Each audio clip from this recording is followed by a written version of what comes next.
أعوذ بالله من الشيطان الرجيم. بسم الله الرحمن الرحيم. الحمد لله رب العالمين، والصلاة والسلام على أشرف الأنبياء وسيد المرسلين وحبيب العالمين أبي القاسم محمد. اللهم صل على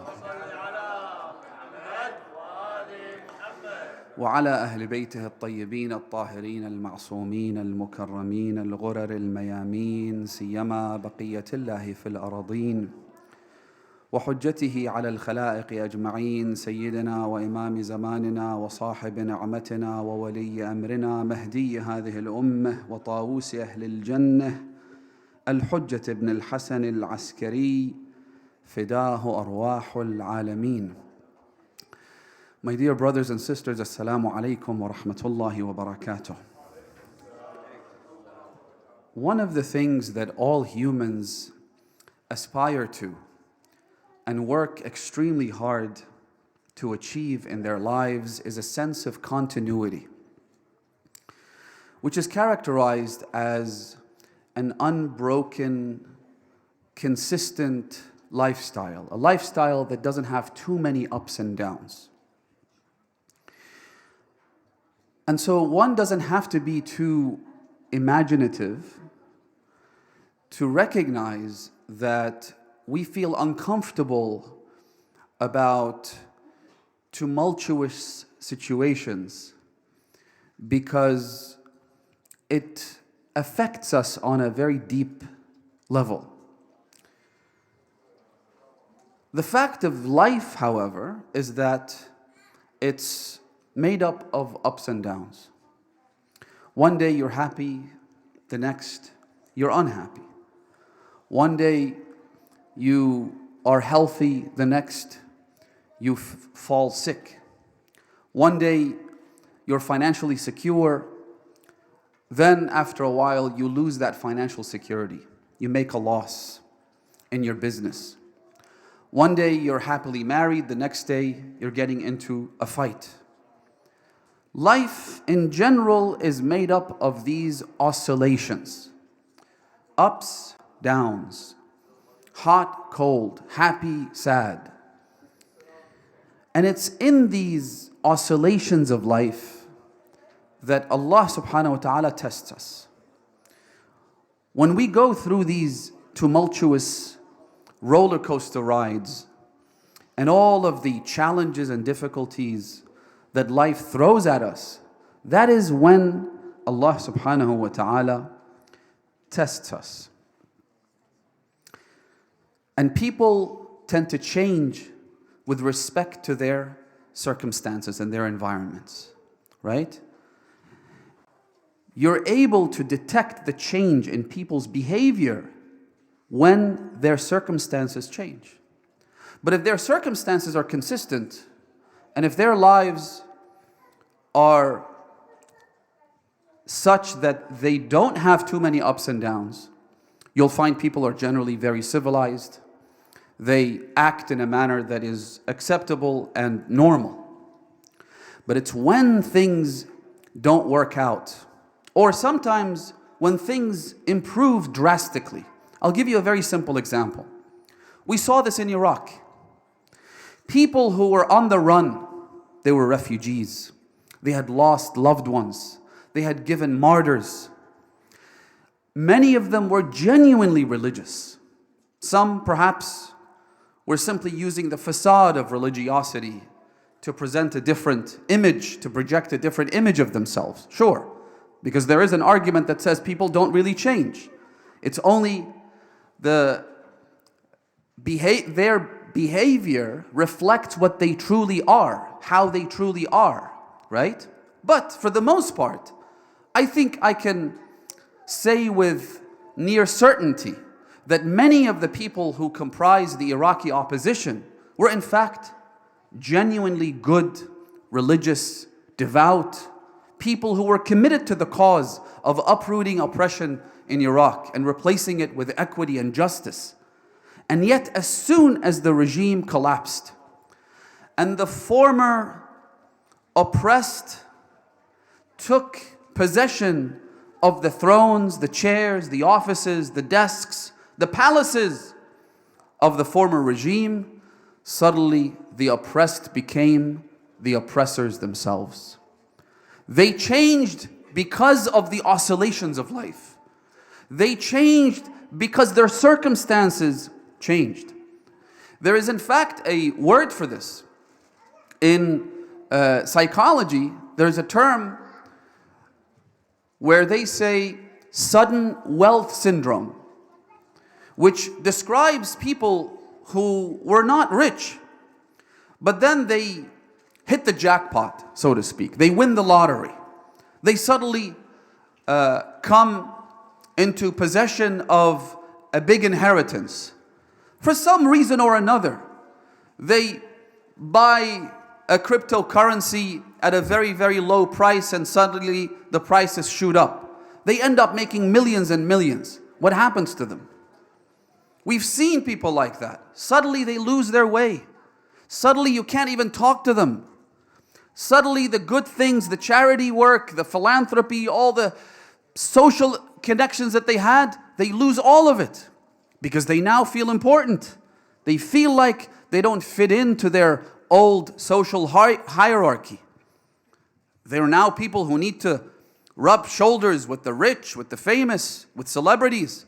A good friend of mine was someone who was exactly like that. He was very poor. Then within a span of about 5-6 years, he was building skyscrapers. He became extremely wealthy, to the point that he told me, he said, at one point I had $16 million in cash. Cash, not equity, not property. So became very, very wealthy within a short span of time. He said that I resisted the change. I wanted to be my old self. But then I had people who were telling me, you can't. You now have to do things like, for instance, you have to buy memberships in these elite golf clubs, for example. You need to play golf. He said, I don't even like golf. They told me, but you have to. It's the price of admission. You have to do this because rich people play golf, and for you to socialize with rich people, you have to play golf, whether you like it or not. غصباً عنك. So we see people changing because the circumstances start to reveal who we truly are. Hence the fact that Allah subhanahu wa ta'ala tests us through these oscillations. Classic Abdul Malik ibn Marwan syndrome, and his story is famous and I don't want to rehash it. He used to be called Hamamatul Masjid. He was the dove that spent all of its time in the mosque. He used to say that I make sure that when I'm walking, I don't step over an ant because I don't want to face God having oppressed or killed or in any way injured an ant. And then it was the same person who decimated the Holy Quran, who would kill without even blinking.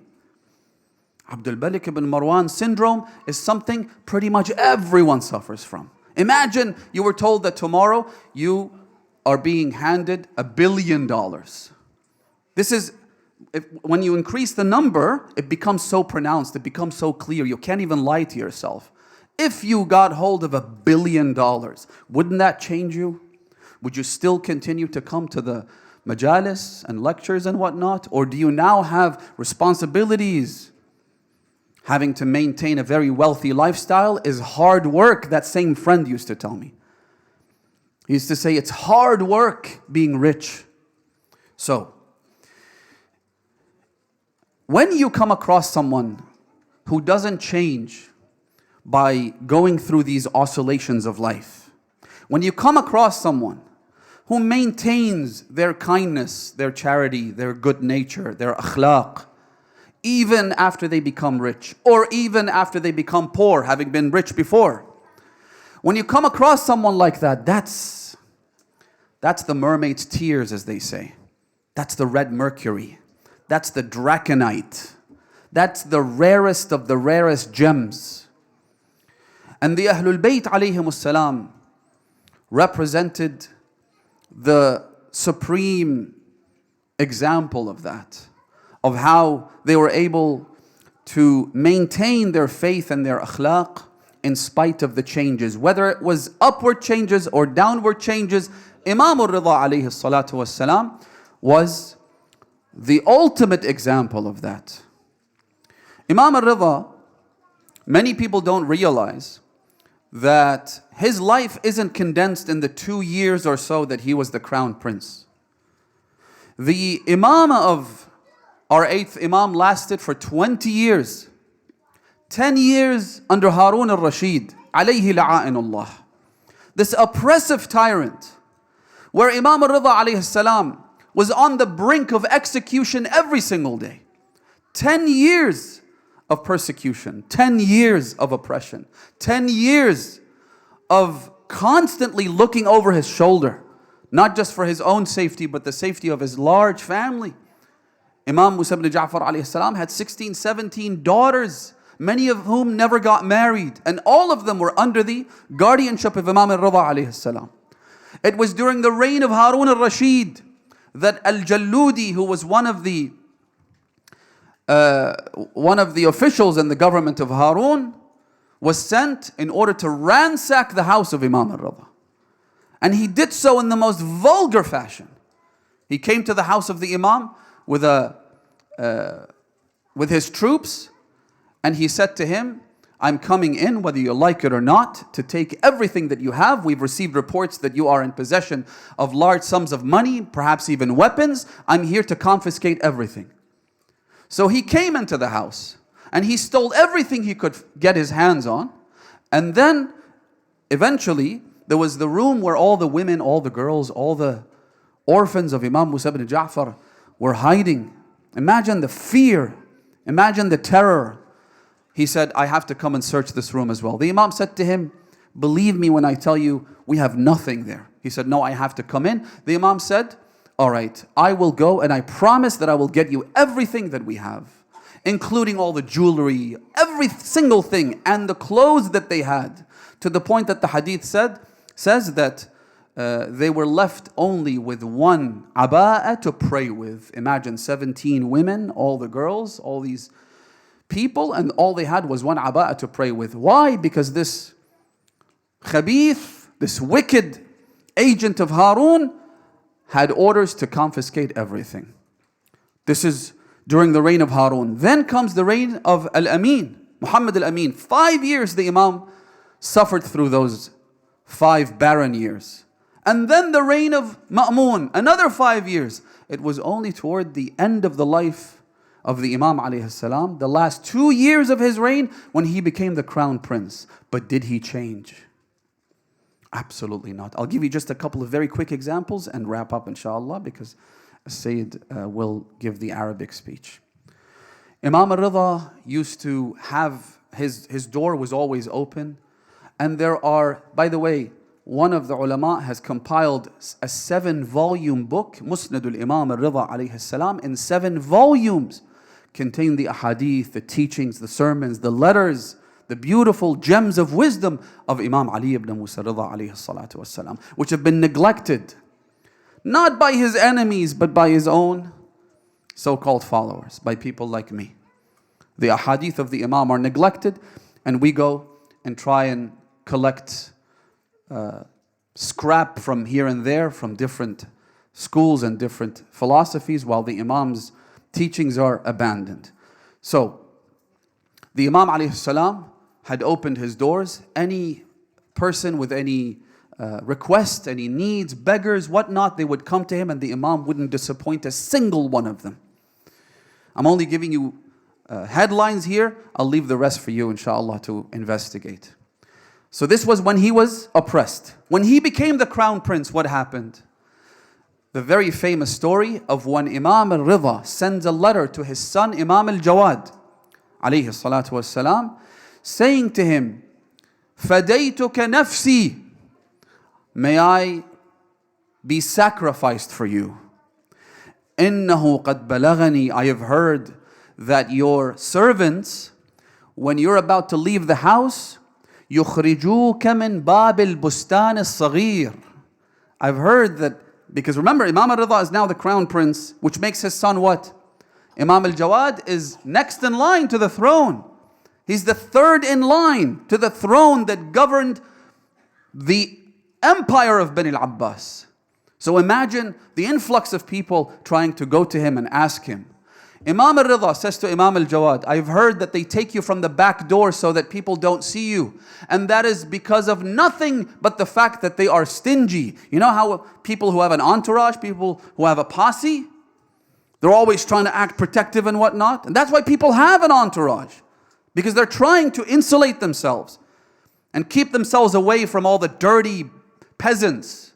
Imam Al-Redha says to his son Imam Al-Jawad, فَبِحَقِّي عَلَيْكَ, I ask you, in my right over you, that when you enter the house and when you leave the house, you do so min al-bab al-kabir, where everybody's waiting, everybody's anticipating your arrival so that they could ask you. Then the Imam said to him, when you do so, make sure أن تحمل من الذهب والفضة وأن لا ترد سائلا.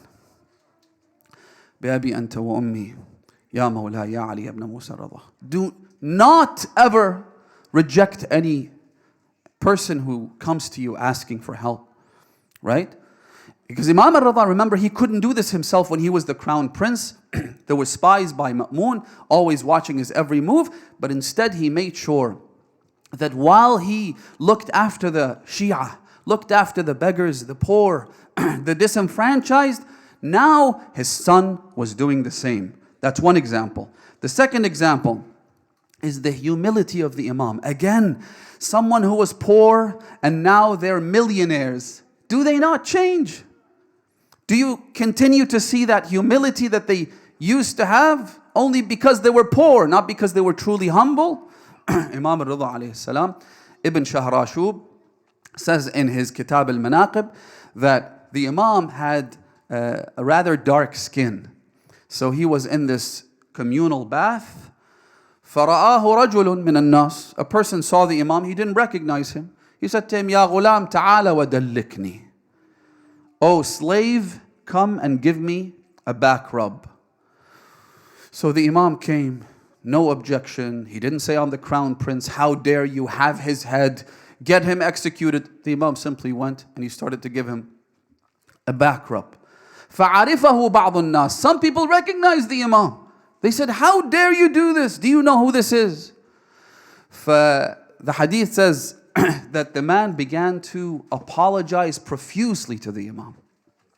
Partly out of fear, partly out of embarrassment. He apologized to the Imam.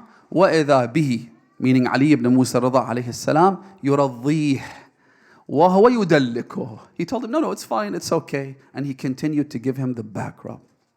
Example 2. Example 3. His lifestyle didn't change. The same Ali ibn Musa Rida, while he was being persecuted and oppressed, who lived with the poorest people, whose lifestyle was not extravagant, always humbled himself to the weakest individuals in society. When he was in the palace of Ma'mun, he would also feed the dignitaries, the guests, and everyone who was there. He would offer them whatever food was available, but he himself would go and eat with who? With the slaves. And when it was the day of him where he was asked by Ma'mun to lead Salat al-Eid, the Imam came out in such a manner that reminded everyone of Rasulullah sallallahu alayhi wa alayhi. Allahumma salli.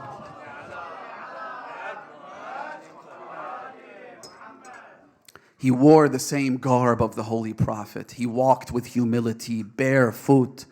He went towards the masjid in such a manner that people were completely galvanized. They remembered the legend of Rasulullah and his humility.